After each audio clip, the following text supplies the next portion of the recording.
While we waited, a woman was locked down with her abuser. While we waited, a girl was forced out of school. While we waited, a mother fed her children, not herself. In the year the world stopped, Women's rights were reversed, undoing years of progress. Just like that.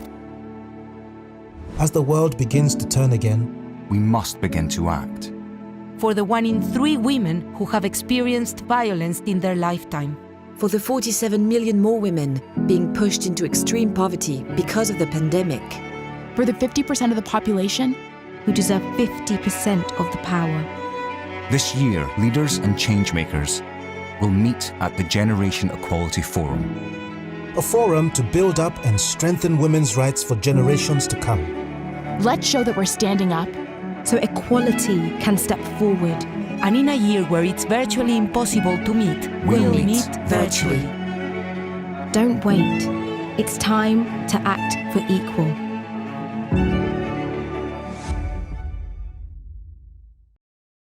Greetings from Fiji and a very warm welcome to you all to this first regional dialogue on the Action Coalition on Economic Justice and Rights. My name is Karen Mapusua, and I'm the Director of the Land Resources Division, so all things agriculture and forestry, of the Pacific Community. The Pacific Community is the principal scientific and technical development organisation in the Pacific region. We are of and for the Pacific, owned and governed by our 26 country and territory members. We work with them to achieve their development aspirations with inclusive, people-centred development and gender equality at the heart of the work we do. I'm also very honoured to be the moderator today. The video you just saw provides an excellent introduction to the framework for this dialogue, which aims to serve as the conversation starter on the proposed areas of action under this Global Action Coalition on Economic Justice and Rights.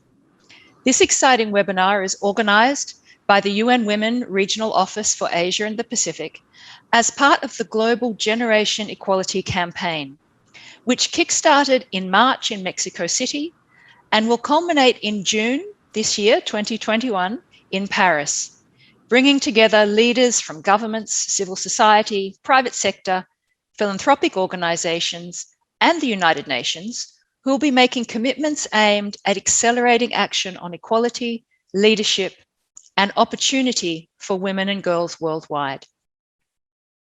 Today, we'll have the opportunity to hear from some of the Action Coalition leaders, including the UN Capital Development Fund, the Huairao Commission.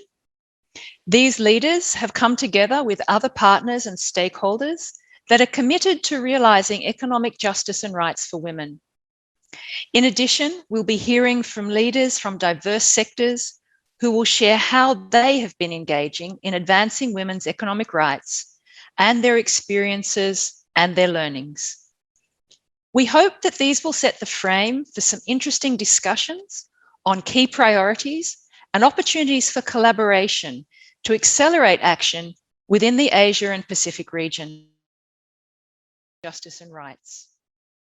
Before we begin, I'd like to go through a few housekeeping rules, and I know many of us have lived on Zoom for the last year, but just a reminder, if you can use a laptop or desktop, it's best. And while recognizing that many of us won't have the luxury, using a wired Ethernet connection gives you a more stable connection. Please keep your microphone on mute while you're not speaking. And for better bandwidth, unless you're requested, please keep your cameras off. But this does not include the speakers who will be asked to switch on their camera when speaking. Please try to follow the agenda and note any prompts in the team in the Zoom chat. We're very eager to engage with you all, and my colleague Laris will be your online moderator. So we'd like to encourage you to please use the Zoom chat function for any questions or comments, or if you have any technical challenges, and we'll aim to address them through the program. The closed captions have been enabled for those who would prefer subtitles for this event, but please be advised that closed captioning will not be available in the breakout rooms. You can enable them in your Zoom settings at the bottom of the screen in the plenary. We're also providing simultaneous English International Sign Language interpretation and interpretation in Mandarin, Bahasa, and Hindi. Please check the Zoom chat for guidance on how to access the different language services. With this, it's my great pleasure now to introduce our co-hosts, beginning with Mohammed Nasiri, Regional Director of UN Women Regional Office for Asia and the Pacific. Mohammed, I now invite you to the floor for your opening remarks. Thank you so much, Karen, and good morning, good afternoon, and good evening, actually, to some. I'm really very grateful that you're making the time to be with us today. This is the third virtual regional dialogue of the Asia-Pacific Generation Equality Forum series. And as you, Karen, said, it's on economic justice and rights. This dialogue, which brings together stakeholders from government, civil society actors, including women's rights collectives, private sector, academia, the United Nations, and international financial institutions, is part of a series of dialogues seeking to bring the Generation Equality Forum to the Asia-Pacific region. The Generation Equality Forum kicked off in Mexico City in March and will culminate in Paris with an event that will be presided upon by President Macron in June. The forum, which has been convened and co-convened by UN Women together with France and Mexico, aims to spur financial and policy commitments, promote a diverse and powerful coalition fueled by an intergenerational movement of people and organizations, and drive widespread public attention and mobilization. It aims to fuel significant and lasting change for gender equality and women's empowerment. In this regard, more than 80 member states, private sector organizations, and international civil society youth-led organizations have been actively engaged in shaping the forum's call to action by leading action coalitions in 6 different areas, including this one. I wish to, at this moment, to make a special mention of the UN Capital Fund, Development Fund, and the Huairao Commission, who are with us here today. These 2 organizations have committed to lead this action coalition together with the governments of Germany, Mexico, Spain, South Africa, and Sweden, the Organization for Economic Cooperation and Development, OECD, the Gates Foundation, and CARE International. I'm pleased to be opening this dialogue with Maria Perdomo, the Regional Program Manager for Asia for the UN Capital Development Fund. We will have an opportunity to hear from the Huairao Commission as well during the next segment, and also during the call to action. I also wish to acknowledge my colleague, Wenge Nirongo, the thematic lead on Economic Justice and Rights Action Coalition, who's joining us tonight from UN Women headquarters. So it's really very late for you, Wenge, and we're very, very grateful that you're going to be speaking to us on the areas of action. This dialogue is particularly important for this region at a time when some countries in South and Southeast Asia and the Pacific have experienced and still experiencing a significant increase in the number of individuals and families affected by COVID, and a return to measures to contain community transmission. We are therefore deeply appreciative of today's speakers and participants for making time for this dialogue to discuss how we can work together to ensure that stakeholders play their role in enabling women and girls and their communities to address the exceptional hardships linked to COVID. We are all well aware of the issues. We have seen increased violence against women and girls, a rise in school dropout rates among girls, a rise in care responsibilities and child marriages. We are seeing millions of women driven into extreme poverty as they lose their jobs at a higher rate than men and pay the price for a lack of digital access and skills. While we had made serious strides in some areas, for example, in 2020, 20% more women in Asia Pacific held managerial positions in comparison to 2 decades ago, this progress has been too slow, and the urgency of prioritizing measures to advance women's participation in the workforce has been exacerbated during this pandemic. Today, Asia is the only region. It is the only region with regressing female labor force participation rates, and the pandemic is accelerating this negative trend.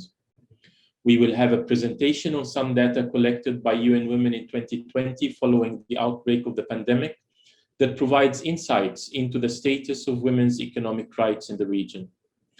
Investing in women's economic empowerment is not only fundamental to this region's development trajectory and the sustainability of economies, it is first and foremost about respecting, promoting, and upholding the rights of women and girls. Changing the current reality will require stronger commitment and investment in collective action in this region to remove barriers associated with retrogressive social norms, lack of education and resources, among many others. Partnerships fostered through the action coalitions will be essential.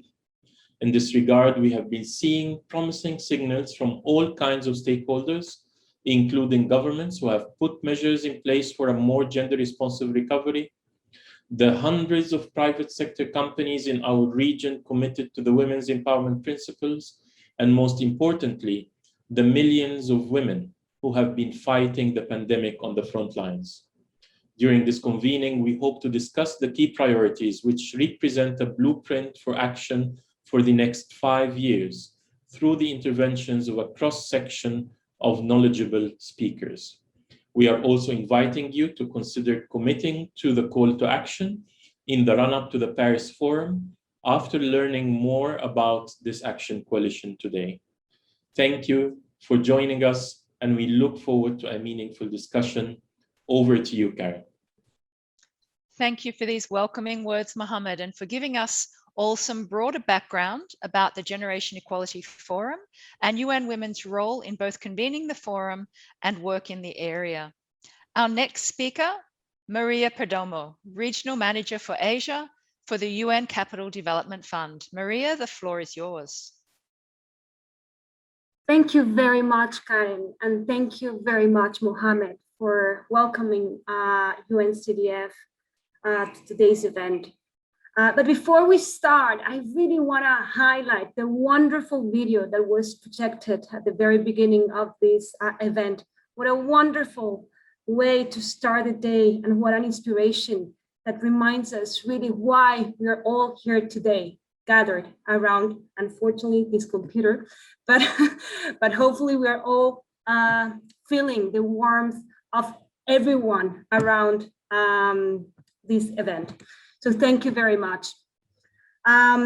Distinguished guests and delegates, UNCDF, with its capital mandate and financial instruments, offers last mile and innovative finance models to unlock public and private finance, to reduce poverty and accelerate the achievement of SDGs with a focus on least developed countries. We do this often in collaboration with other UN agencies, as for example, UNESCO, UNDP, and of course, UN Women. Women's active participation in all aspects of the economy are a priority for UNCDF.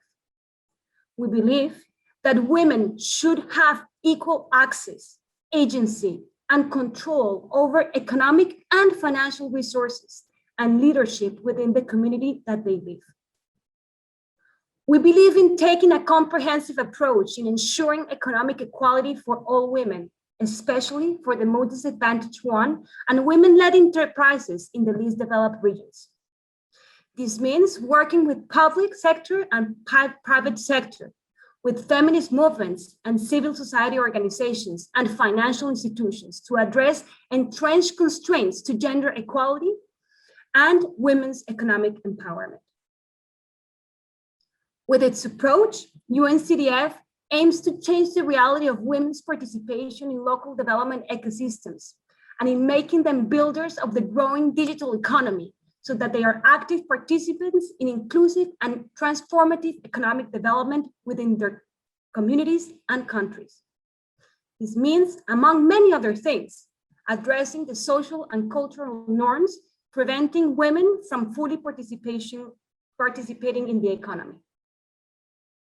In this context, the Economic Justice and Rights Action Coalition plays a crucial role in addressing the constraints to women's empowerment and recognizing the opportunities to create more equitable and inclusive societies. The four sub-themes prioritized by the EJR coalition, namely care economy, decent work, productive resources, and inclusive economies, are strongly aligned with UNCDF's priorities and should be tackled with an enabling ecosystem, new and innovative financing mechanisms, and a market systems development approach that involves strong leadership and partnership, in particular, of women in the communities. First of all, the prioritization of the care economy is to help turn an invisible economy that is the underlying foundation of a real economy to something we see and acknowledge. This is one of the most crucial yet difficult of the priorities it has chosen to tackle. Care work is a critical element for well-being of societies, economic sustainability, poverty reduction, and a productive labor force.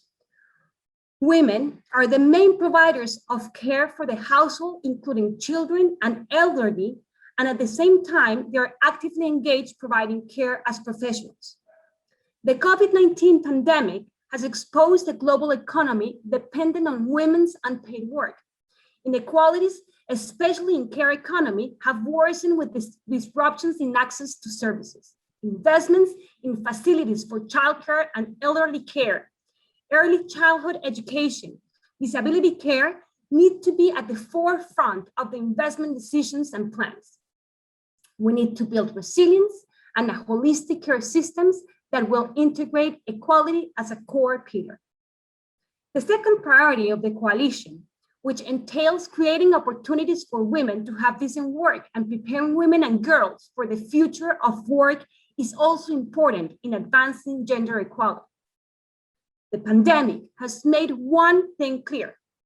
Those who are able to leverage digital tools are likely to be more resilient and persevere through these and similar crises in the future.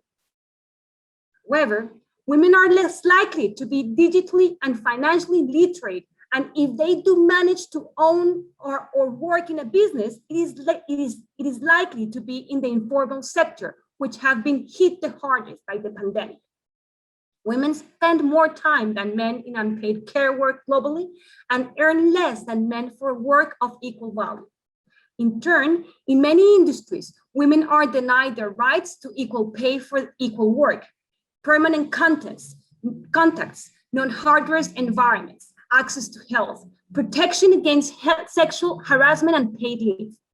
In this context, it is crucial to work and to focus on built workplaces and industries so that all workers have the best chance of success and can participate to their fullest potential.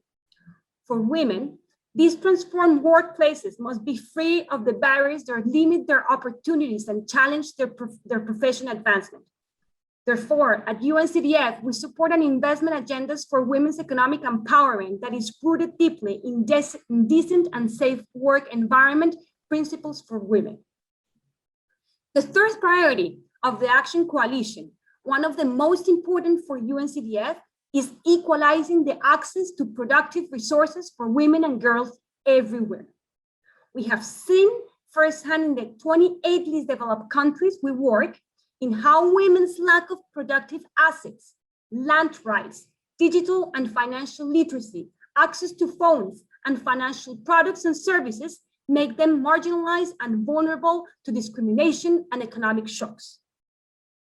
COVID-19 pushed more than 47 million women back into poverty, and women's employment is 19% more at risk during times of crisis compared to men.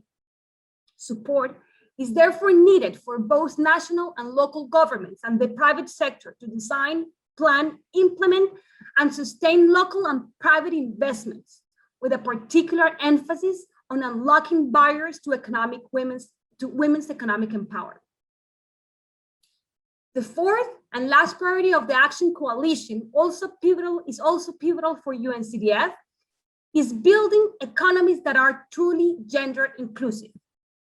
Gender inclusive economies are more resilient to financial shocks and more prosperous. Bigger and better targeted financing is needed to rebuild local economies that are centered around the specific needs of women and women-owned businesses. Therefore, it is crucial that governments prioritize special support mechanisms, including funds for grassroots organization and financial packages to protect affected women and provide much needed relief to women-owned businesses and enterprises. The COVID-19 pandemic has pushed back decades of progress on achieving gender equality. As the global community is gearing up for rebuilding economies, at UNCDF, our priority is to ensure that efforts to support economic recovery are rooted in local processes, systems, and frameworks, that the interventions by the global community, including Generation Equality Coalition, focus on finding long-term economic development and recovery solutions in consultations with local women's rights and feminist organizations, governments, and the private sector. The work of the EGR Commission requires strong leadership and commitments from public sector, the private sector, feminist movements, and the civil society.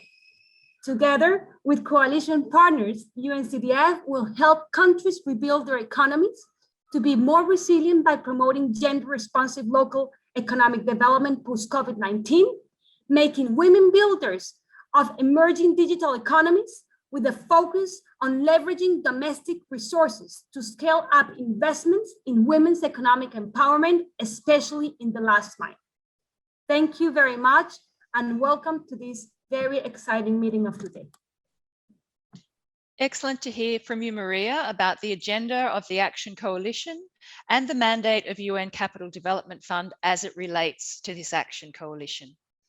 At this point, we believe it would be important to hear more about the areas of action that have informed this Action Coalition's work. So time to dig in.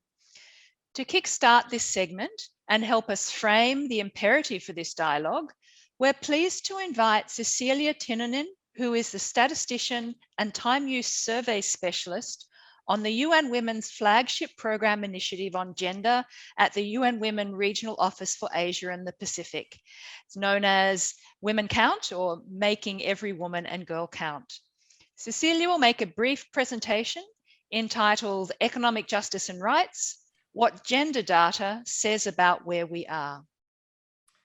Thank you so much, Karen. I'm going to share my screen. 1 second, please. Can you see? Can you see my screen? Yes, we can. Thank you. Great. Thank you so much, Karen, and good morning, good afternoon, and good evening, everybody. Today, I will provide a very brief overview of what gender data say about where we are when it comes to economic justice and rights. We know that control over resources such as income derived from wage is actually a key determinant for economic empowerment. When we look at the employment population ratio, which is the measure of the proportion of the population in working age who is employed prior to COVID-19, data give us back two main messages. First of all, prior to COVID-19, women and girls in the region were less likely to be employed in comparison to men. And this is true systematically throughout the years concerned. Secondly, this trend has been worsening over time, with the gender gap between male and female employment increasing between 1991 and 2019. Prior to COVID-19, gender gaps were severe not only in the world of paid work, but also unpaid work.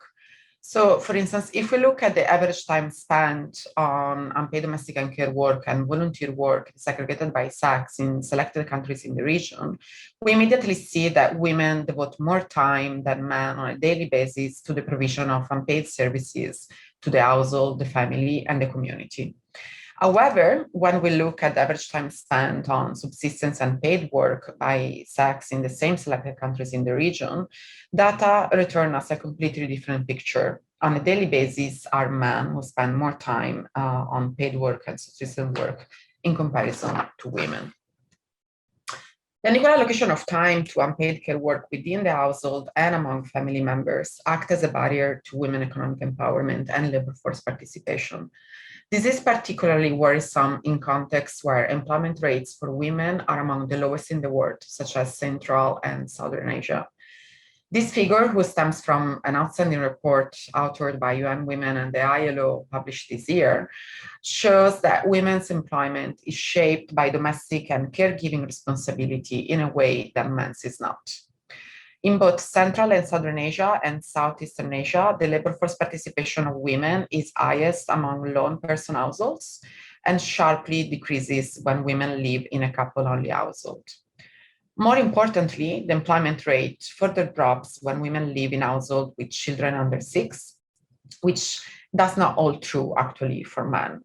Indeed, the data show that men's employment rate increases with the formation of a family. So we know that prior to COVID, gender gaps in unpaid and paid work were severe. And when COVID-19 was declared a pandemic in March 2020, we at UN Women had a lot of questions and concerns in view of pre-existing gender inequalities in the world of work. Overall, we had very specific questions like, are women losing their jobs? Who is spending time teaching children at home? Are vulnerable groups getting poorer? These questions could be summarized by a very simple question: how COVID-19 is affecting gender inequality in a context where gender gaps are extremely severe. This simple question, however, did not have any simple answer, simply because there were no data available at the time of the pandemic hit in March 2020. Indeed, COVID-19 has posed and is actually posing still nowadays, unfortunately, unprecedented and unique challenges to the traditional methods of data collection. Face-to-face data collection methods were not feasible and still nowadays are not feasible in some countries due to lockdown regulations in view to protect people from a risk of contagion and in view of COVID-19 safety protocols. Existing data collection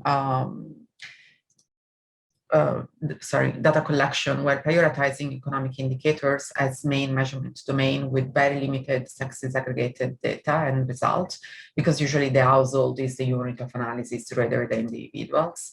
However, we knew at UN Women that the measurement of unpaid domestic and care work was particularly relevant during COVID-19 because the household was absorbing increasing demands for care and domestic work. It was not possible to substitute services in the market. I'm sure that many of us are familiar with the time demands that homeschooling has posed on all of us.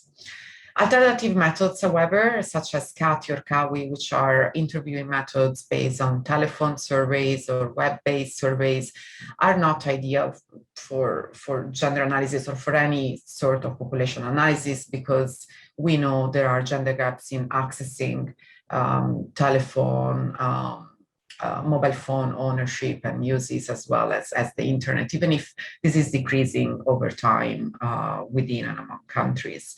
But we at UN Women were aware that during COVID-19, innovative approaches were needed. And despite the shortcoming of telephone-based surveys and phone-based surveys, we know that information is better than no information at all, especially when we needed to shed light on the gender consequences of COVID-19.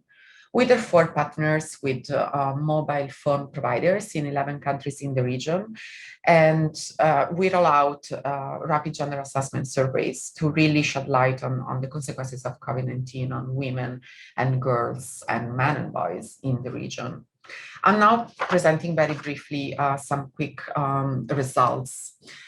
As a result of COVID-19, we definitely saw that women economic resources are being hit the hardest. In particular, 61% of women in comparison to 58% of men saw decreases in incomes derived from savings, investment, and properties. More worryingly, also, more women than men saw decreases in remittances received. And this is more worryingly because remittances are usually a particular source of income for the poor.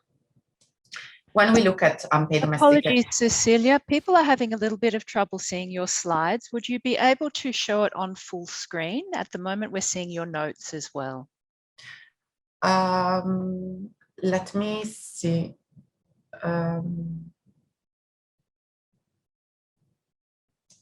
This is... okay, sorry, 1 second.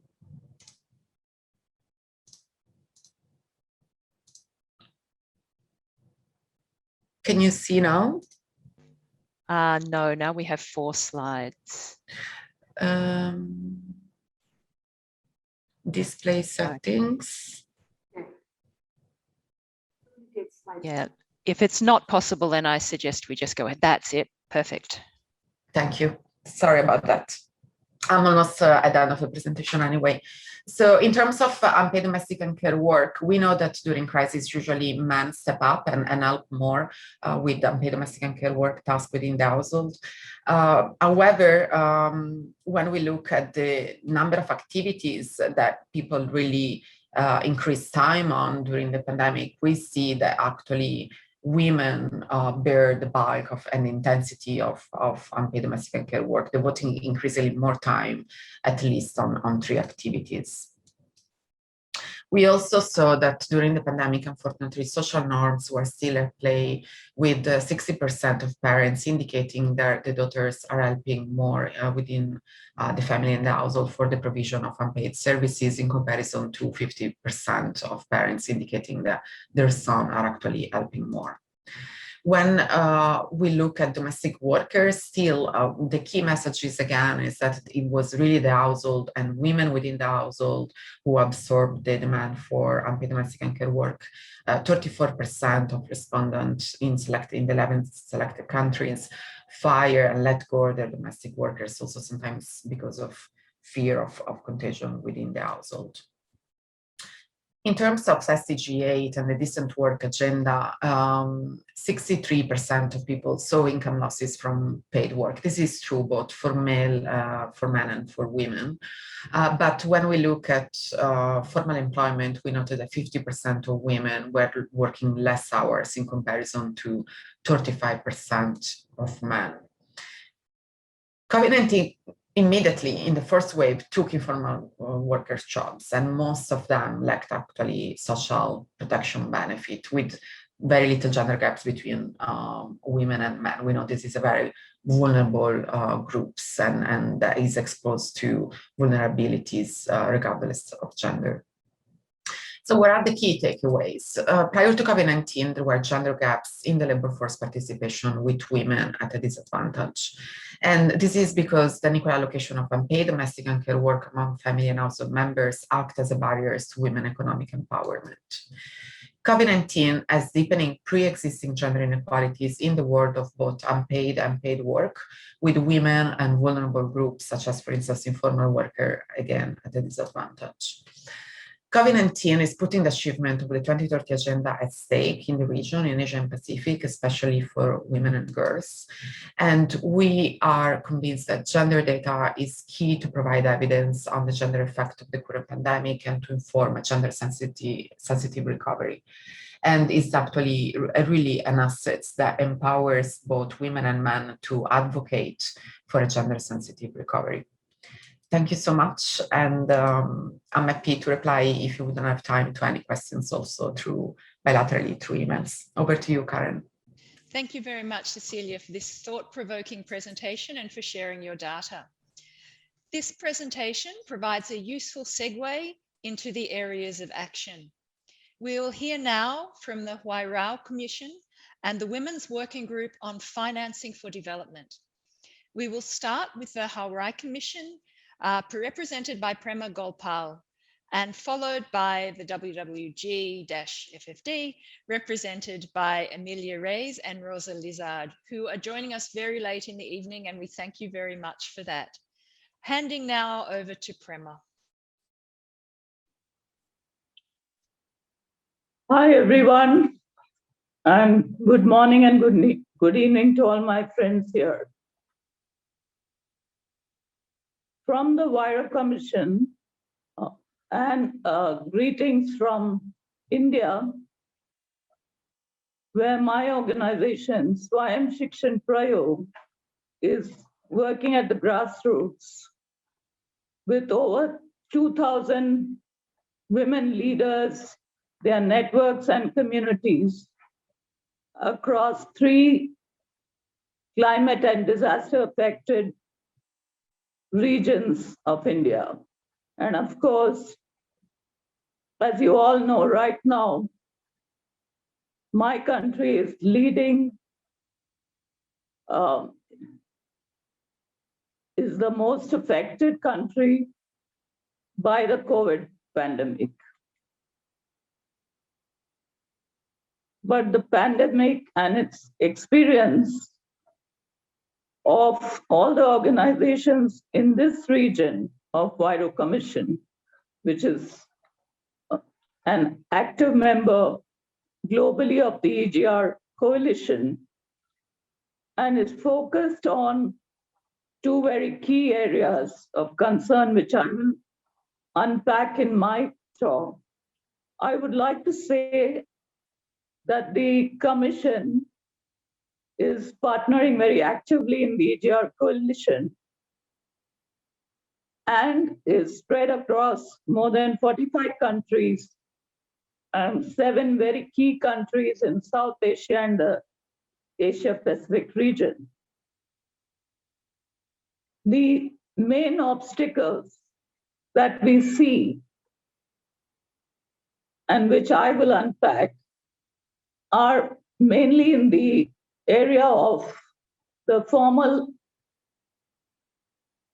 women in the informal economy, in urban, peri-urban, and mainly in the cities of Asia. They are invisible, though women are organized in groups, in associations, and are leading the home-based care economies in their communities and areas. The second area that I would like to unpack is the most troubling for poor women all across the globe, and especially in rural economies, where the access to land and property, the access to productive assets is really essential for women to progress. And we are speaking about rural women, grassroots women, who are organized in collectives, who are contributing to the productive economy. We have seen that in the pandemic, as speakers ahead of me said, over 47 million women have slipped into poverty. But not only that, they have lost their jobs in the informal sector. They are even more underpaid in the informal economy. And in rural economies, we see that women have lost their businesses and trades due to economic lockdown in many countries. They have also do not have the resources to restore agriculture. However, as we know, the media here does not project this. And we need to look at how we can gain the attention of policymakers in the region and of governments to really focus on the real issues that the pandemic has brought forth. I'm speaking about the real issues as the loss of livelihoods, the hunger and food security, and again, we are about to miss the opportunity to get women into local decision making and governance. I'll give you an example from India, which shows that when a collective of women last year were given access to land and cultivation rights, they right away moved to enter the markets and create local food economies. They were not only able to grow their own food, but also cater to essentials in the rural and peri-urban areas. This clearly demonstrates the urgent need for action that COVID recovery programs must dedicate substantial resources for livelihood restoration and for strengthening women in the lowest paying sectors of the economy. Especially focus on women who have lost their jobs, the markets and incomes due to shutdown. Prema, can I just ask you to wind up in the next 2 minutes? We're running behind time. Thank you. We also call for targeted investment by both public and private sector actors in inclusive value chains, in financial and digital inclusion, opportunities for women, and look at flexible finance, which women can use to counter the pandemic and other crises that they face. We are extremely concerned, but we see this platform as a great opportunity for policymakers to start speaking with grassroots women and their organizations.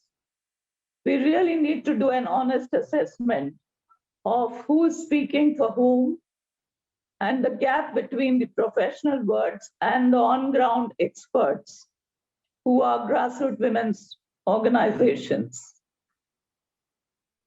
We have seen time and again that they really face the crisis at the front line, and they're not just the early responders, but the main responders. So the hope is that the EGR coalition and all our partners whom Vairo Commission works with would see this opportunity to transform women's roles and leadership bottom up, and also to create shock responsive social protection programs and get policymakers to dialogue with women as partners in resilient development. Thank you very much.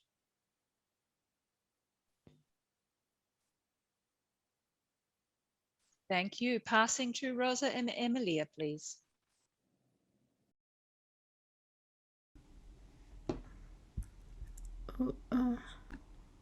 Hello, everybody. Thank you so much to you and women to invite us to this event, and we are very thrilled to being with all of you. We have the Asia Pacific region in our hearts. We know how fierce the feminist movement and women's organizations are there. So we're very proud to join you all in this collective thinking about what are the implications, what is the potential, what is our dream about the action coalitions. So let me introduce myself. I'm Emilia Reyes. I'm one of the co-conveners of the Women's Working Group on Financing for Development.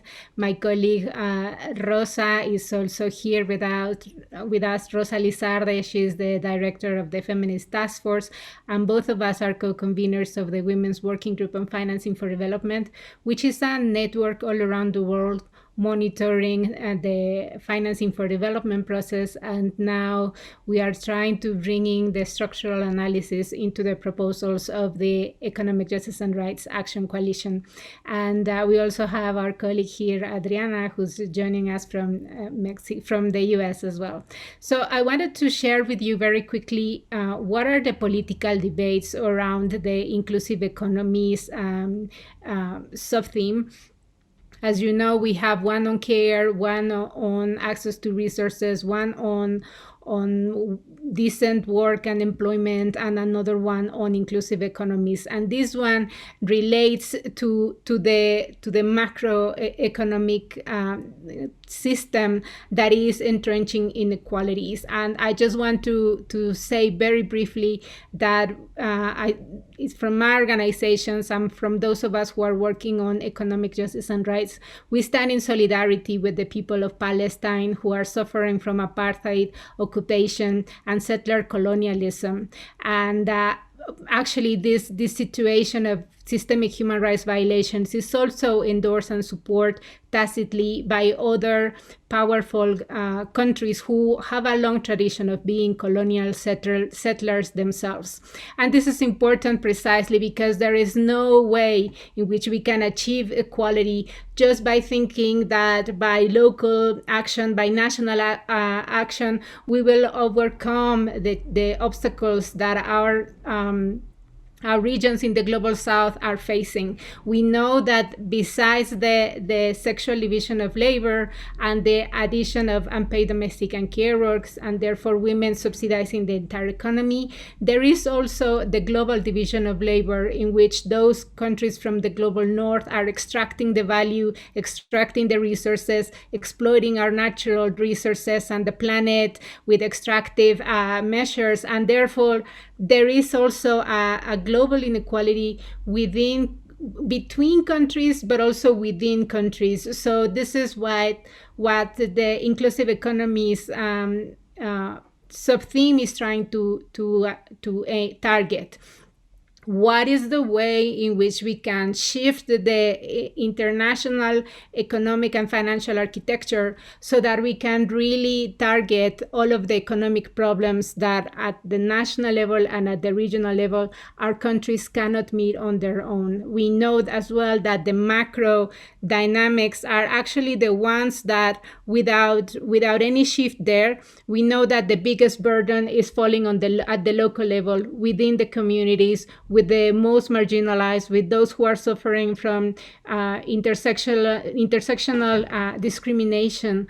So our colleagues here from the WIRO Commission just explained to us very clearly why women at the community level are the ones suffering from the harshest impact. So what we are saying is, without addressing the global dynamics, we cannot really solve the smaller one, and the situation of women. So we are thinking on some proposals to address the international architecture. For instance, some proposals by the feminist movement have been a UN tax convention so that we address all of the issues of illicit financial flows, of tax havens, and the elements that also imply that the global corporations are evading tax payments in our countries, and therefore they're just paying them in the tax havens such as the UK, such as the US, such as Ireland, etc. So we are also thinking about promoting UN debt workout mechanism, because if you know, our countries now in the global south are definitely now with very narrow resources, domestic resources, to fulfill the SDGs commitments, to fulfill women's human rights commitments, to also promote adaptation and mitigation actions. And why? Because they are indebted and they're paying more than 60% of their revenue to debt that sometimes is more in terms of interest rates, or even what we call as well debt that is also colonial debt, meaning that it came from the history of our countries of being colonies and trying to find independence, it is now that we are paying to powerful countries. There is also debt paid to private creditors who are benefiting and profiting from exploiting our countries and actually suing our countries for trying to do some COVID recovery measures. So there are many things in relation to debt. People here in the Pacific understand very well what are the implications on debt and climate change, because the more impacted by hurricanes and by climate disasters, the more indebted our countries become, and the higher the rates of interest they have to pay. And therefore, women are not only more impacted, but they have less and less resilience to pay. So these are just in some examples of the type of proposals we are having. Also regulation of the financial sector, and to regulation of the role of the private sector itself. The UN Human Rights Rapporteurs have declared in many occasions, in many reports, that PPPs, public and private partnerships, are the elements that more deepen inequality and the most violate human rights. So this is really crucial, because so far we have heard from governments and the private sector and the UN that PPPs, the private funding, is the key to achieve all of our goals. And we know in social movements, the feminist movement, women's organizations, we know that the more the governments privatize essential services, the more are women paying for those impacts. And also we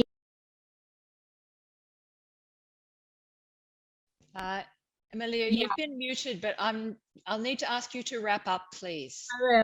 I will. So just I wanted to say that the so-called solutions for COVID are conditioning our countries to become countries with austerity measures, meaning that there is a request from international financial institutions to cut on social spending, and we know those are the ones that are also impacting more on women, such as health and education, social protection, etc. We invite you to read on the proposals, and we invite you as well to support the ambitious goal of the feminist movement. There are, of course, tensions between the members of the action coalitions in what are the final aims, but we really want to target, for instance, the inequality of vaccines, and we want to propose full support for the TRIPS waiver that India and South Africa have brought into the WTO.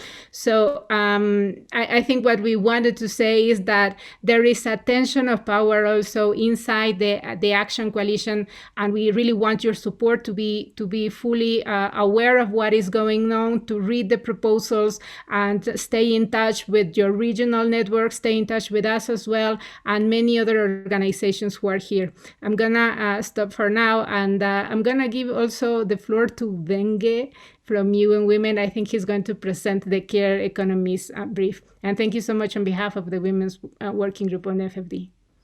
Can the next speaker please keep their remarks to just 3 minutes? I'll be very, very quick. Thank you, Karen, and thank you, Emilia, for handing the speaking to me to speak about the care economy. My name is Wenge Nyirongo. I'm the thematic lead for the Economic Justice and Rights Action Coalition, and I'm happy to share with you a little bit of what the leadership of the Action Coalition has been discussing regarding the action area of the care economy.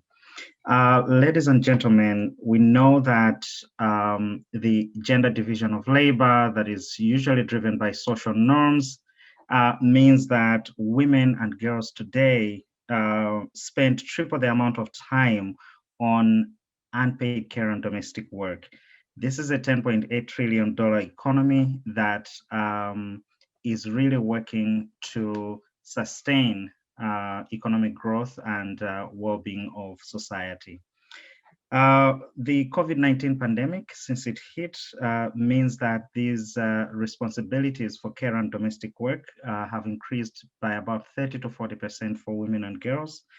And again, we know that with 70% of the global workforce being comprised by women, that women are actually bearing the brunt of being at the forefront in fighting the pandemic worldwide. We also know that much of this work is usually precarious, informal, and usually undervalued due to the segmentation of the care sector labor market. And so in response, the leaders of the Action Coalition have decided to take the action in terms of increasing the number of countries with a comprehensive set of measures, including through investments in gender-responsive public and private quality care services, law and policy reforms, with a recommendation of creating up to 80 million decent care jobs so that we can realize, recognize, reduce, and redistribute unpaid care work and reward, as well as represent care workers while guaranteeing their labor rights. Now, how they have decided to go about the strategies for success in this area, they seek to reform and implement national laws and policies and workplace policies to guarantee decent work for care workers, increase pay for care workers, and increase their representation and participation in policy making. They also feel, in a second way, to quantify the contribution of care work to the economy and integrate care and domestic work in private sector policies and infrastructure, and national planning frameworks will be another one of the strategies that we can actually employ. And finally, they're also looking into financing by increasing national budgets for equitable quality public care services with a recommendation of 3 to 10% of national income, and increasing public investments in essential social services and universal social protection schemes, which includes private sector investments, reforms, and commitments. I'm going to stop here because of time, and I'm going to hand it over back to you, Karen. Thank you so much for listening to me. Thank you very much, Prema, Venge, and Emilia, for providing this important background. I'm sorry I've had to cut you off due to time, but I'm sure that the information you've provided has piqued the interest of all our participants and primed everyone for going into the discussions that we're about to enter. We will be launching into 4 breakout rooms where you'll all have the opportunity to hear from a number of inspiring leaders representing different sectors across the region, who'll be sharing on the work that they're doing and some critical priorities and opportunities for advancing our collective efforts to accelerate progress. So we'll shortly be sharing on the facilitators and discussants, but before that, we'd like to do a quick poll on the areas of action. And I just request our team to launch the poll, and I invite you all just to quickly participate. We recognize that these are mutually reinforcing areas. Nothing is standalone. But if you could just take a look at the question, and which of these 4 areas do you think has the highest potential to unlock the pace of progress under this Action Coalition?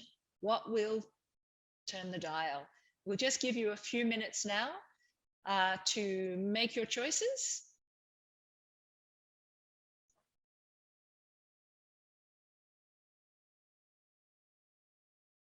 You can see the votes coming up on the screen.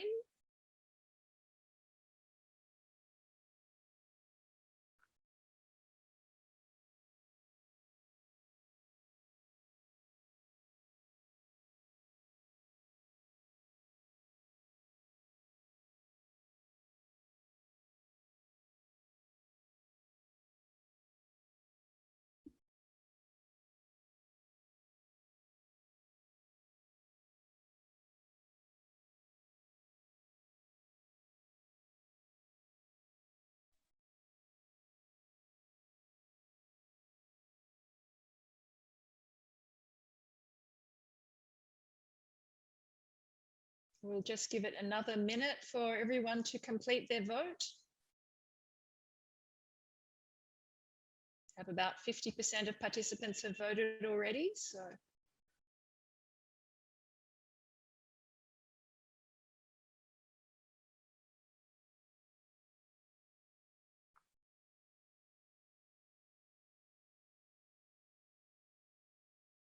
I think maybe people are having trouble making a choice between these interrelated areas.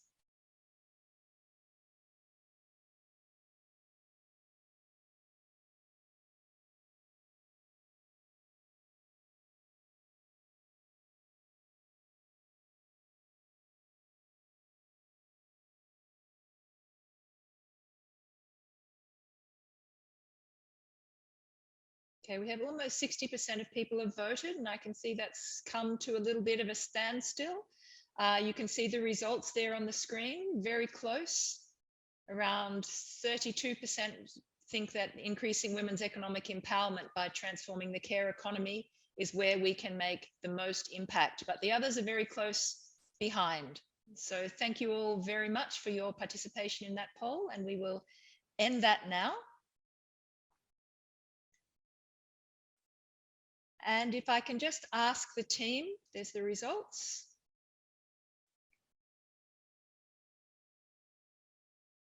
And if I can just ask the team now to project the lineup of facilitators and discussants for the breakout groups that you will then be able to join.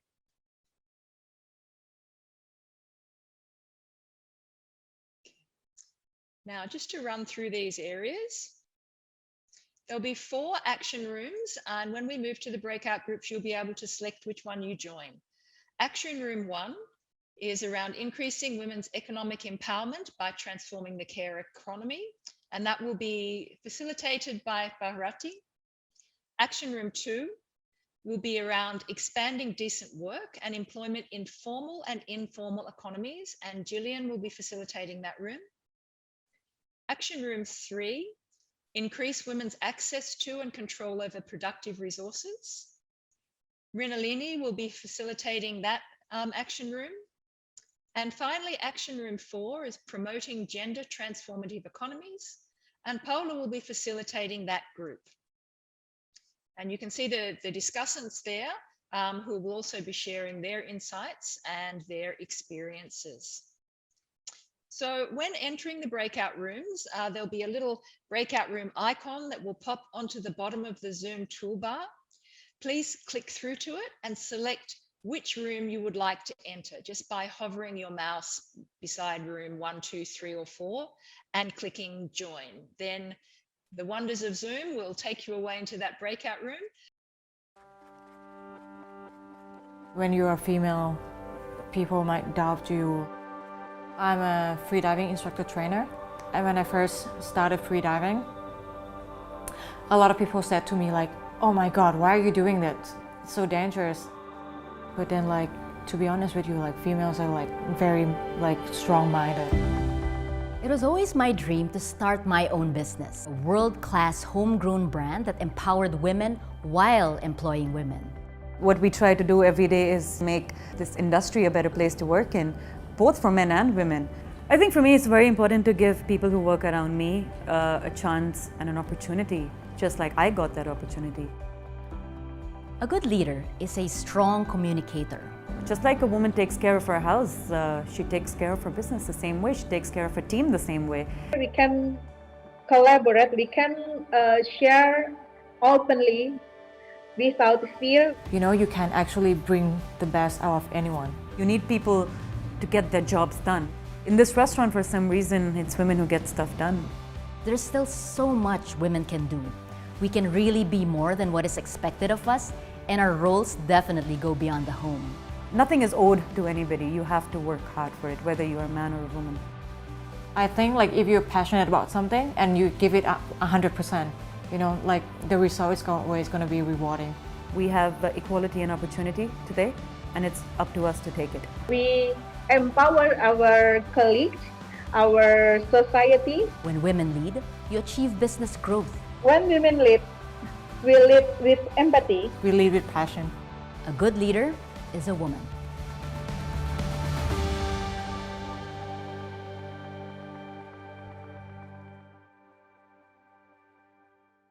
Welcome back, everyone. I like that closing remark, a good leader is a woman.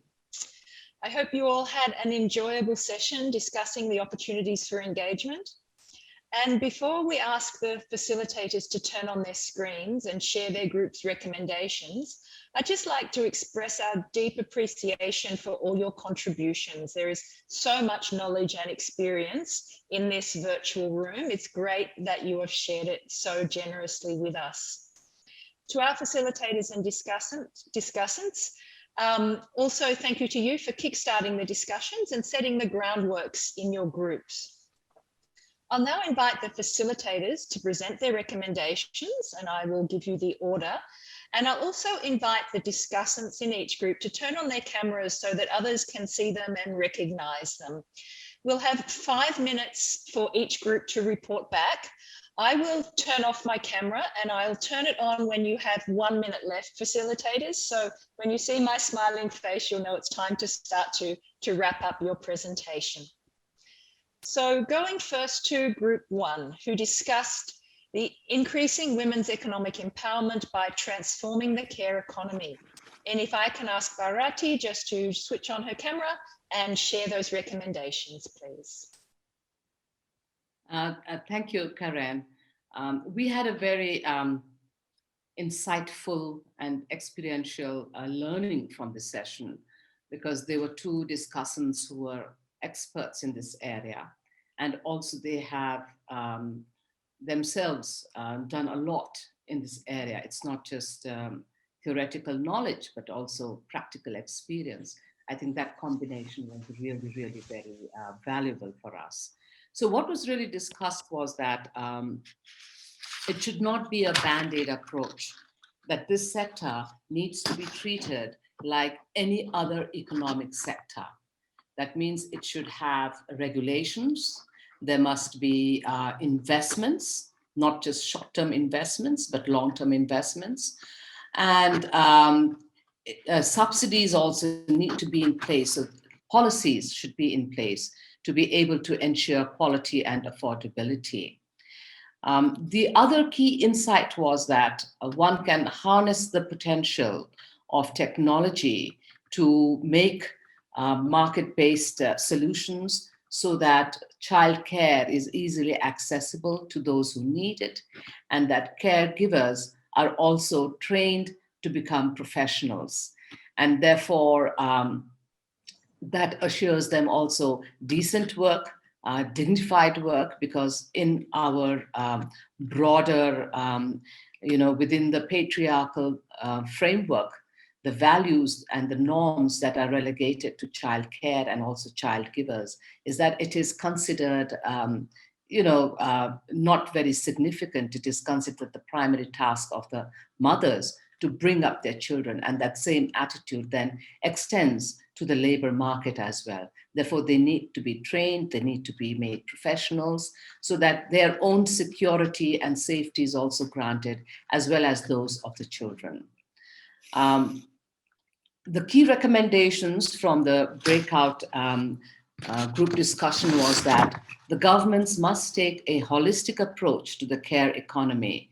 And this includes measures such as adequate infrastructure investments, subsidy provisions, and upskilling and certification for caregivers, so that those women who have lost their jobs during the COVID-19 can also take up this alternate job and become professionals themselves and become empowered, because the COVID-19 has exposed not only the burden, the care burden that has increased on women, but also how their own economic savings or their own empowerment has also been reduced as a result of gender-based violence that has increased during the pandemic. The second recommendation was that it would be, in order to professionalize this sector, in order to elevate this sector of the care economy, it is very, very important to collect and generate stronger gender data around specifically women's care burdens. And this must be a priority, because it is the care economy that is, again, I would like to stress, that has upheld the economy of the government even during the COVID-19 pandemic. And therefore, the third recommendation was, which we have not been able to project on the screen, was this approach requires an interministerial coordination and collaboration. It cannot just be relegated to the women's ministry. So the women's ministry the health ministry, the education ministry, the agriculture ministry must also come together so that there is a linkage between nutrition, between better health, between better educational outcomes, and also more empowerment of women. Thank you very much. Thank you very much, Bharati and Group 1, for those great recommendations. Spot on, I would say. Next, we have Group 2, who discussed expanding decent work and employment in formal and informal economies. And Gillian is presenting on their behalf. Right. Thank you very much, Karen. So we had a really great discussion. I hope that I'm capturing everything well enough. So some of the key insights that I wanted to share from the group were about peer networks and collectives, which are critical in building resilience. And this is most particularly in the informal economy, but you can expand this also into the formal economy, of course. But informal workers and collectives and who are part of solidarity networks were found in the pandemic to be more resilient, to have received better support, more support. Informal workers and collectives also interface more with the formal economy. And this is sort of a grand scheme, not necessarily associated with the pandemic, but interface more with the formal economy. And that can often offer routes for enterprise formalization and for really being recognized and increasing your income and increasing your sort of visibility in the workforce. Informal networks can also be engaged in data collection and data sharing, as this is information that they know, they have information to, they have the network. So that kind of the role of collectives came through really, really strongly. The second sort of insight I would share is about savings and finance. And this is really critical, talking about the kind of crisis situation. So capital support in the recovery being very critical, whether that's sort of low cost loans or grants. But we know that a lot of people depleted their savings or fell victim to really predatory loan practices with high interest rates. And so that kind of support would have been very critical to sustain enterprises and give them a real shot right now at actually rebuilding and re-entering the economy at hopefully the same level that they had, a year and a half ago. Digital inclusion came up quite a bit, and this is sort of a way. This offers a way to enhance resilience of workers and their enterprises, both in the formal and the informal economy. But I guess it's very important, particularly in the informal economy, that sort of transition from traditional methods into the digital era takes a little bit more skills development, a little bit more learning, but generally speaking, relevant for both. This involves needing to close the digital divide, enhance skills to engage in the digital economy, and to utilize it also for network building and expansion, sort of connected to the first thing. It's not just about entering the digital economy, but expanding your network and engaging with a lot of different groups of people and workers and organizations and so on. And so I think that could be a tool for really enhancing resilience in the face of any future crisis. A couple of recommendations that came out, again, maybe not super distinct from what we had above, but the first is on data and reporting. We need a lot more multi-stakeholder collaboration and consensus on indicators for measuring progress on workplace gender equality in formal enterprises. So how can they measure it? What do they report back on? And this, of course, needs to involve the private sector in those decision makings. And this needs to also be done alongside enhanced regulatory frameworks to guide that transformation and say what a gender equal workplace looks like. And it requires engagement across a number of different actors. Obviously, you need the private sector, public sector, civil society, workers' organization, professional associations, unions, and so on. In the informal sector related to this, we also need better data, more information on the impacts of the crisis and the needs of these workers to really advance in the economy.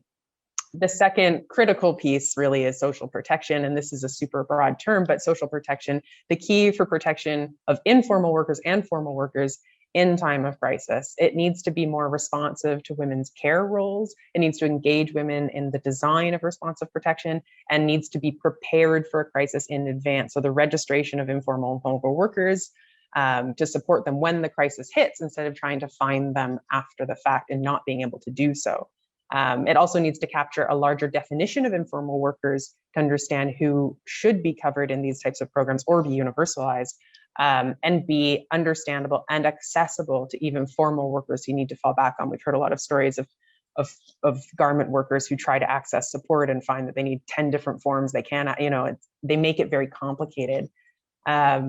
And then the last thing is enterprise support hubs seem to be a really interesting way to support women in informal enterprises and entrepreneurs that really recognize their issues and needs and can take learning from support women in urban areas, but also take that learning to rural areas, build that connection between and enhance collaboration between workers themselves with their collectives, along with government at different levels and the private sector. So these are a few areas that we think could really benefit from more collaboration and coordination between stakeholders. Thank you. Thanks very much, Gillian, and Group 2. That's great. Now Group 3, Rinalini, presenting on the discussion on increasing women's access to and control over productive resources. Thank you. I'm afraid I won't be turning on my video. I'm so sorry because of some connectivity issues, but we had a very, very engaging conversation. I had some amazing discussions in our room. So one of the key things that came up again and again was the fact that access to land is a barrier for many women, especially in rural economies. And the fact that access to land helps increase income of rural women by over 30%. This can be a lack of access and the gender norms that prevent it can then prevent access to the financial support that they need to boost their livelihoods. And this is a key element that needs to be addressed at the earliest. And one of the suggestions was through flexible financial mechanisms that are transparent and therefore can combat these challenges. Another key topic that came up in discussions were the fact that many women are not counted in value chains, especially large value chains. And a key area, a key gap where this exists is for micro entrepreneurs, but also for collectives that represent women present in the rural economy. So one of the key outcomes that we would like to see is more procurement needs that include women in value chains, which provides them with representation and the ability to grow their businesses through structured income opportunities.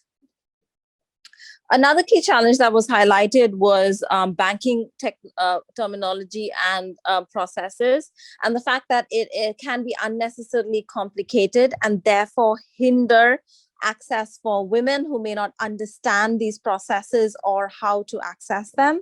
It is also extremely vital to understand women's specific needs around access and tailor products to them, which does exist, but there is not enough communication of how they can then access that in the easiest manner possible. So making all of the archaic systems within banking more women friendly and simplify those processes so that they can access finance in a structured manner.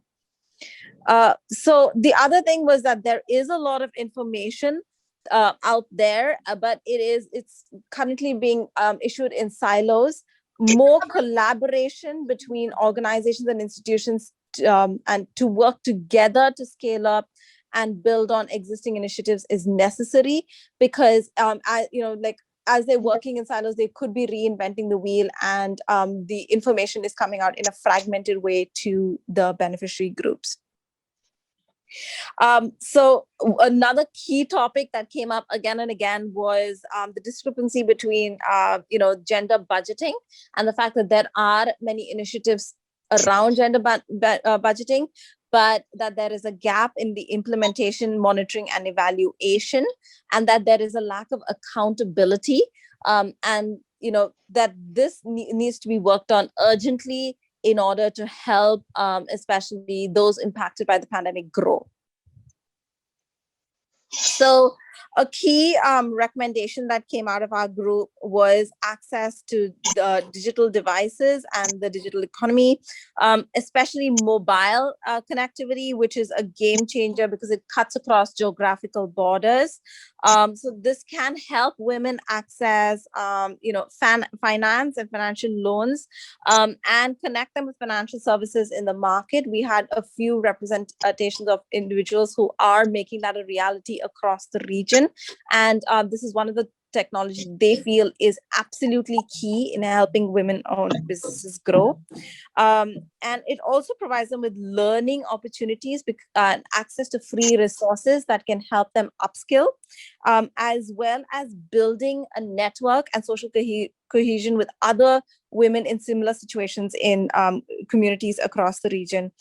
Financial literacy and access can be promoted in tandem with digital literacy to increase the empowerment, income opportunities, and personal assets. As we spoke of earlier, one of the things that we felt was that there needs to be more accountability and more collaboration. So what we see as a key recommendation is to create a sub-regional coalition with both private sector, government representatives, nonprofit representatives, collectives, and the United Nations.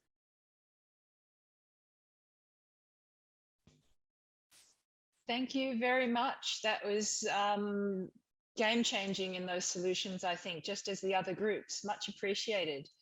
And certainly moving on to group 4, last but not least, as they say, the group was discussing promoting gender transformative economies, and Paula will present the recommendations.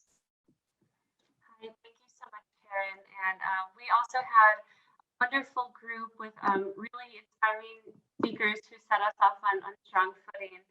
And then we had a really dynamic conversation. Of course, gender transformative economies is encompassing of many of the things that have come up already. So I think we're finding some commonality across the group of breakout groups, which helps us to really settle in on what the priorities are of this session. It's great to see. Some of the key insights that came out during our discussion were, oops, it looks like we lost our screen share. I will just read them out loud. Is strengthening women's equal,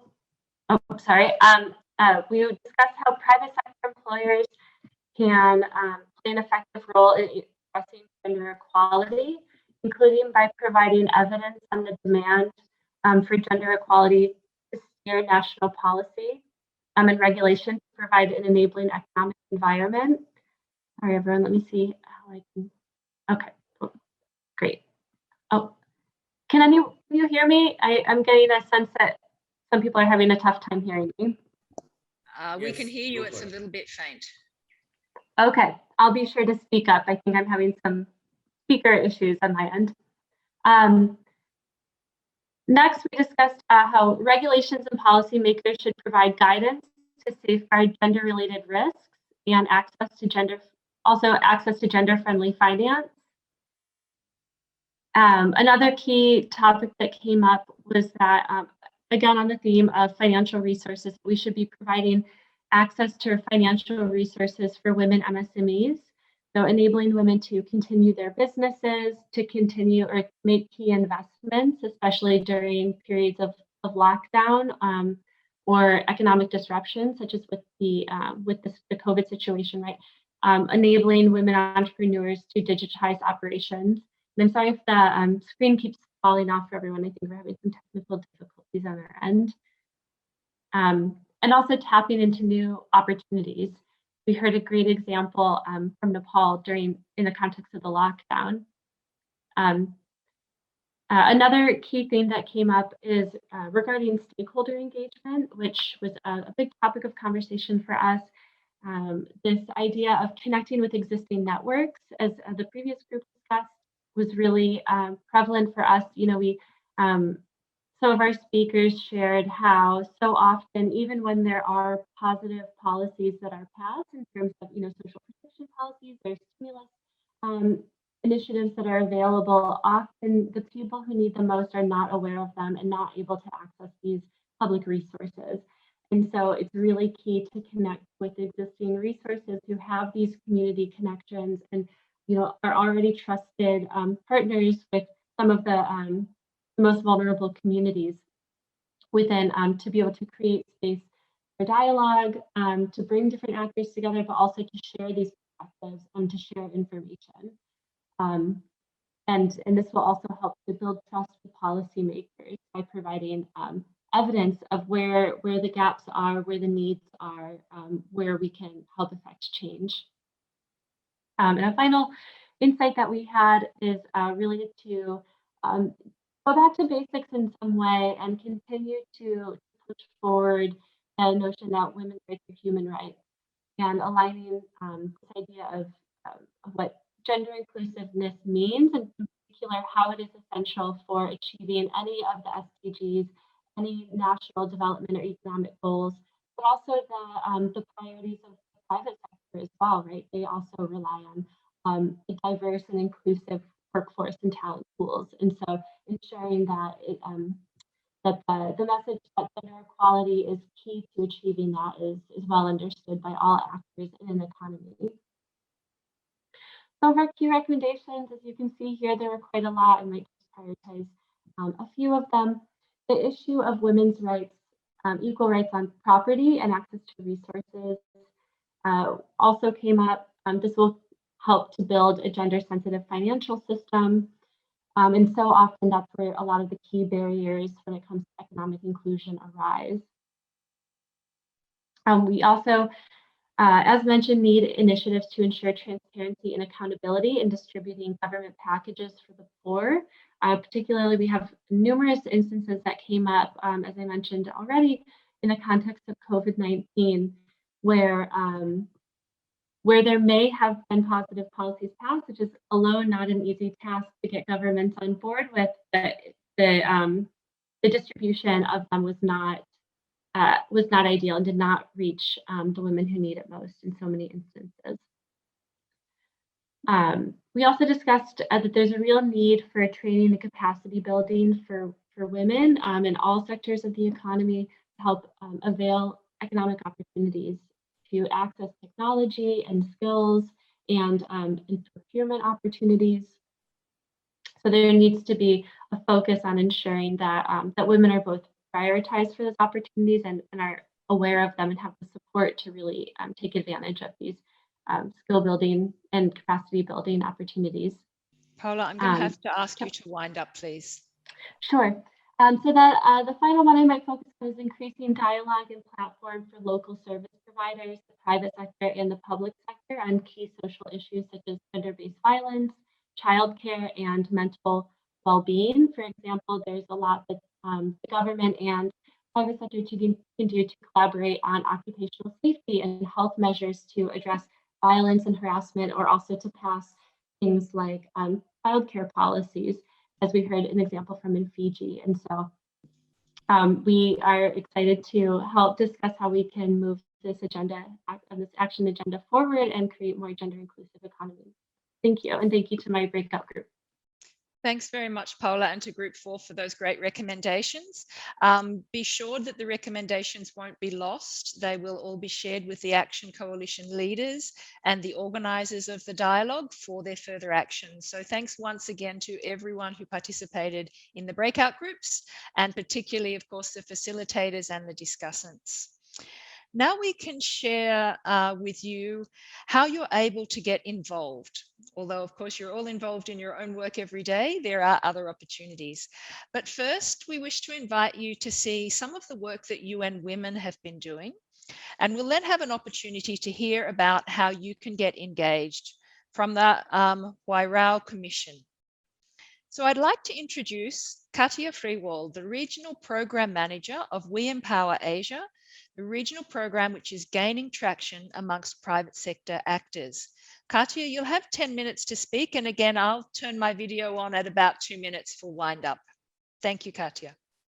Perfect. Thank you very much, Karen, and thank you everyone for what was, I found, a very inspiring first part of the session. I've been scribbling down a lot of notes in my role as being the technical lead on women's economic empowerment at UN Women here in the Asia Pacific.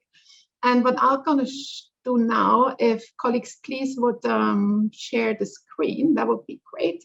I would like to share a little bit more about women in leadership, and I'm going to take a specific perspective. So we have heard a lot about women in leadership already throughout the sessions at all levels, political levels, CSO levels, and I'm going to take a look at the private sector. I think we have heard a lot just in the breakout or in the feedback now around gender equal workplaces, access to markets, collaboration with the private sector. So I'm just going to give you a little bit of a flavor of what we have been doing through a program called We Empower Asia.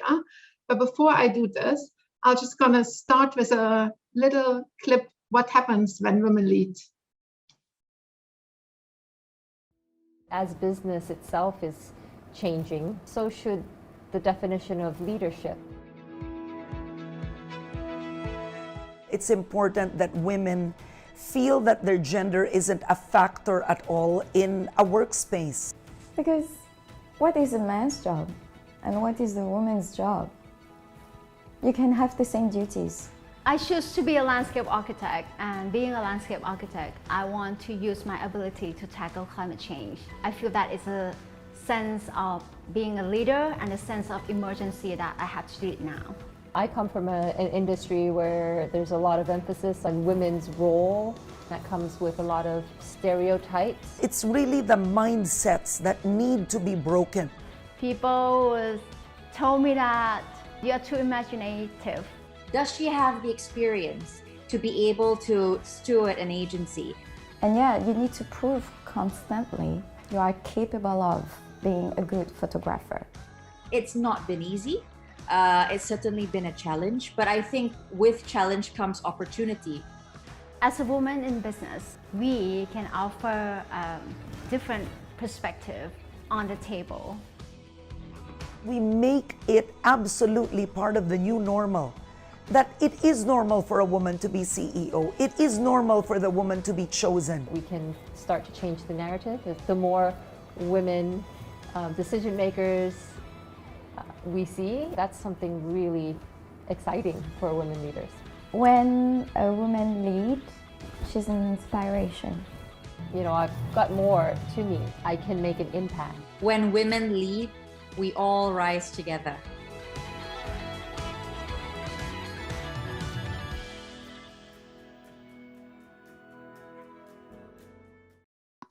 Perfect. Thank you very much for sharing this clip. And these were some of the amazing women I have the privilege to work with in our program, which is called We Empower Asia. It is a program which is really looking at increasing the number of women that lead and participate in business. And the program is funded by the European Union. And it's actually a very interesting approach that we are looking into. It's really looking on creating end-to-end trade chains that are becoming more gender inclusive. And we've heard this, at least in my breakout session, the importance on really creating these more gender inclusive businesses. And one element of our program, which I'm going to be focusing on, are the Women's Empowerment Principles, which are a set of 7 principles, if you want to move on to the next slide, please, which is really providing a guiding framework for companies across our region, but also at global level, to really create more value chains that are gender responsive, really looking at creating more gender leadership, looking at gender inclusive workplaces, looking into the marketplaces and into the supply chain. And if I can share something really positive what we have been seeing in the region since we've started the program, really right in advance of COVID, and still we have been seeing slowly but surely companies to really step up and really start committing to these principles, but really start building a community of like-minded companies. And I'm saying slowly, but if we really want to show transform the economy and be more an equal economy for everyone, then we also need to work with the private sector. And the companies that we have been working with, just a little flavor at the next slide. It's really, we're not speaking about only the big multinational ones. We're really speaking about companies from every size, companies from different sectors, small, big, and really across the region. And we have been seeing that these companies are not only want to become part of this community of companies that are embracing the women's empowerment principles, but what we have been seeing, there is much more behind that. A little flavor on the next slide, and maybe also some inspiration of the work that might be also inform some of the Action Coalition areas is we have been working with a range of companies together So for example, one of our programs we have been doing is called what we call the Web's Activator, where we bring industries together, companies of one industry that really try to get together and really understand how they can embrace this across their industry. In this case, this was the fashion industry. But we have been also one-to-one been working with companies to take up important issues such as unpaid care work, for example, in China with IKEA, who's been really embracing this and working with us on more family-friendly workplaces, but also social norms change campaigns. Or the Launched and Stereotype Alliance now also in our region to really transform the advertising industry and bring again the collective of companies together. And we've heard from some of the entrepreneurs today already, a program we have called the Industry Disruptor, bringing or connecting entrepreneurs into value chains. And across all of this, we have been launching something which I got to make a little bit of promotion for now, which is called the Webs Awards, where we really recognize every year good practices of companies and really use this as an inspiration and mobilizing more companies. But we have also heard, and I'm going to close with that, is that it does not need only action on the ground. That's the most important. But in our groups, we have been discussing this balance between regulation, policies, and impact. So what I have just explained now is really practical programming we've been doing with companies and continue to do. But at the same time, if you want to move on, we've been also starting to really set out much more strongly policy frameworks or recommendations and guidance from some of the research is done in ASEAN and other countries across the region that really inform what kind of legislation and policies need to be in place to really provide guidance and also framework for companies to transparently report on progress that they have been making. Because otherwise we won't see what's actually happening. So it comes back to the importance of data. And last but not least, I have to really close with women's faces again. And you have met some of them in your breakout sessions. The great Kanak from India, who is a founder and who has brought really innovation into the fashion industries, connecting artisanals in rural areas to large value chains. We have seen Chichat, who is one of the leaders in the automotive industry, which is very male dominated, bringing more women in leadership positions there. And the dear Nadira, who's been in the unpaid care work session, who has been inspiring us to really launch, what is the last slide, our new program, which is called the UN Women's Care Accelerator, which is really bringing a new perspective into the care industry to really connect companies, entrepreneurs, and governments together to think more holistically about care as an opportunity for creating more gender equality. And with this, I thought that gives you probably a little bit of inspiration to also commit to own actions and share actions that you would want to take to advance this very important topic. Thank you very much. Over to you, Karen. Thank you, Katia, for sharing this very inspiring work. I'm glad to see such a strong push amongst the private sector. Now we have the opportunity to hear from Huairou Commission about their commitment as an Action Coalition leader and why they consider this Action Coalition to be so important. A warm welcome to Josephine Castillo, the National Coordinator and founding leader of an organization known as DAMPA. Josephine, over to you. You have 5 minutes, and again, I'll switch on my video at about 4 minutes. Yes. Okay, thank you very much. So, good afternoon, and I'm happy to have this opportunity to be with you at this Asia-Pacific Regional Multi-Stakeholder Action-Oriented Dialogue of the Economic Justice and Rights Action Coalition of the Generation Equality Forum. We heard this statistic presented earlier, and we discussed in our breakout groups the priorities for actions, as well as the challenges and opportunities to the 4 action areas.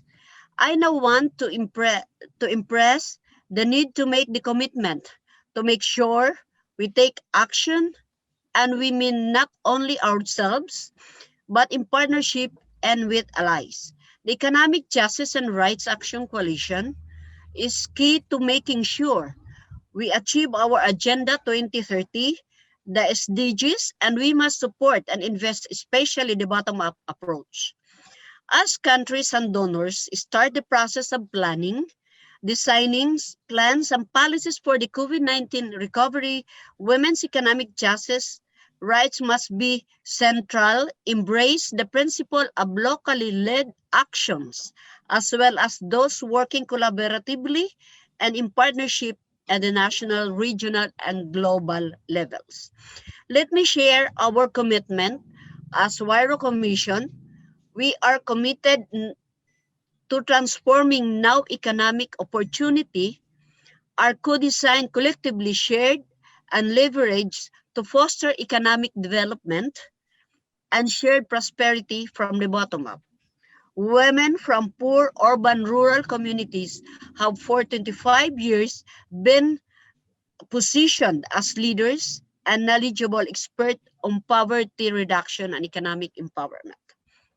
Their demonstrated ability to create social capital with scale through collective organizing resource, pooling and alliance building has enabled them to influence decision makers and improve conditions for our families and communities.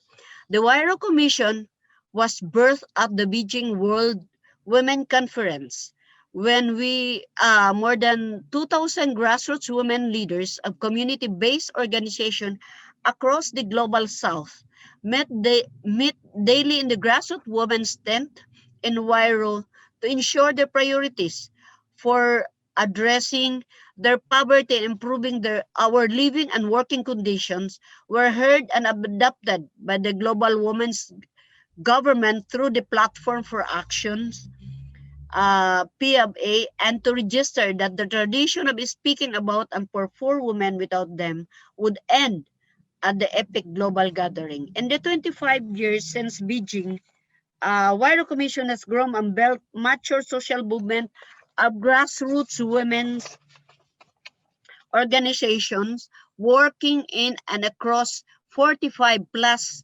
countries and applying on organizing approach that nurtures and scales grassroots women's public leadership, rules and capacities to frame and address key development challenges through local knowledge and good practices. Our movement builds relationship with other grassroots organizations and foster coalitions with strategic allies to champion transformative gender just development policies and decision-making process that will redistribute economic, social, and political opportunities to grassroots women's community groups so we can lead the design of inclusive, holistic, local development of all. In the next 5 years, we are committed to advance visions of economic justice and empowerment that, as seen from a grassroots women eradicating poverty standpoint, focus on first, enabling women's access to and control assets such as land. Second, stimulating investment in women-led enterprises, producers, groups, and cooperatives. Third, promoting economic models built around inclusive markets and finance, producer-led value chains, and appropriate valuations of the women's labor as caretakers in their families, communities of the environment. And last, securing women's leadership and local economic development, planning, and decision-making to drive demand for these changes from the bottom-up approach. At the regional level, we expect to collaborate with the Asian Development Bank and other donors and government supporting grassroots women's movement to deliver our promises. Our priorities for action for the next 5 years include, first, strengthen, publicize, and promote the resourcing of economic empowerment initiatives that improve the working conditions, livelihoods, and earned incomes of grassroots women, rural farmers and producer groups, and urban informal services, trader, manufacturing workers, and formalize their status as workers, entrepreneurship, artisan, and others as generations of economic value who in turn are entitled to economic benefits and opportunities. Second, recognize and valorize grassroots women's caregiving roles in families and communities so as to compensate women in rural and urban poor and working class communities by providing income and social protection supports that enumerate and reward the skills, labor, time, and social capital created by women. Third, strengthen and expand existing efforts to secure women's access to and control over land and property in rural, peri-urban, and urban areas and ensure women receive public support to undertake economic activities that make productive and sustainable use of these assets. Fourth, lead public media campaigns highlighting the efforts and impacts of grassroots women's work in the above areas and challenging stereotypes. 5. Build and strengthen the policy advocacy platform of grassroots women's organizations to ensure that realizations of SDGs relevant to economic justice number 1, 2, 5, and 8 up to 11 and other K2013 commitments involved are accountable to us grassroots women's constituencies. Our strength is a track record of mature leaders, good development practice, and broad range of impressive policy and other partnership that illustrates why and how the feminist government, institutional and on the ground must affirm that poverty eradication efforts the best led by organized groups of women who are living with and directly understand how to redress these burdens and injustices, noting that poverty is not a topic or a research agenda for us, but a live experience. Thank you, and I look forward for the opportunities to work with you, and let us walk the talk together to make the differences. Thank you very much. Thank you very much, Josephine, for your excellent contributions and inspiring us to know how we can engage on this action coalition through walking the talk. We're sharing in the chat information on how you can be a commitment maker. Please take a look and make your commitments. We've now come to the end of this dialogue, and again, I wish to thank you all for your active participation. Also wish to acknowledge UN Women for organising this event. It's been inspiring for me and a pleasure moderating this dialogue. We close with this final video and call to action, and we look forward to seeing you in this region strongly represented in Paris in June and beyond. Thank you.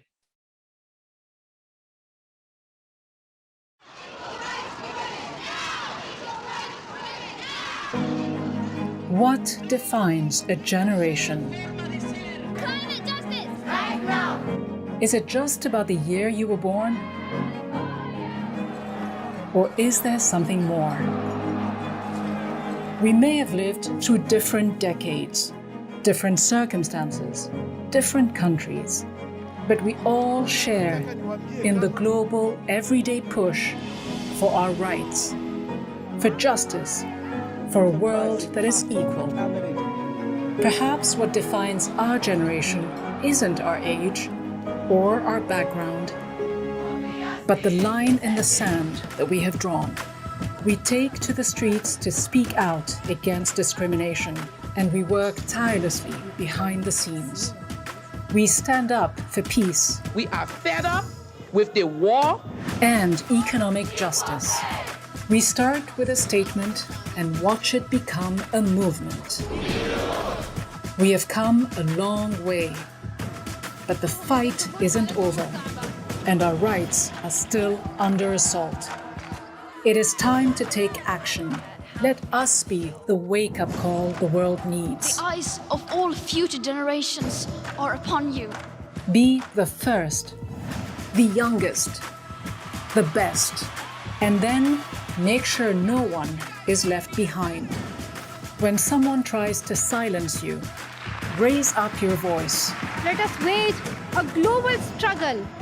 Change everything, or change just one thing. As long as you do something, whether you're new to changing the world or have been in the fight for a long time. Each knows exactly why we are here. We are all together, united for gender equality. And the future we create for women and girls is up to all of us.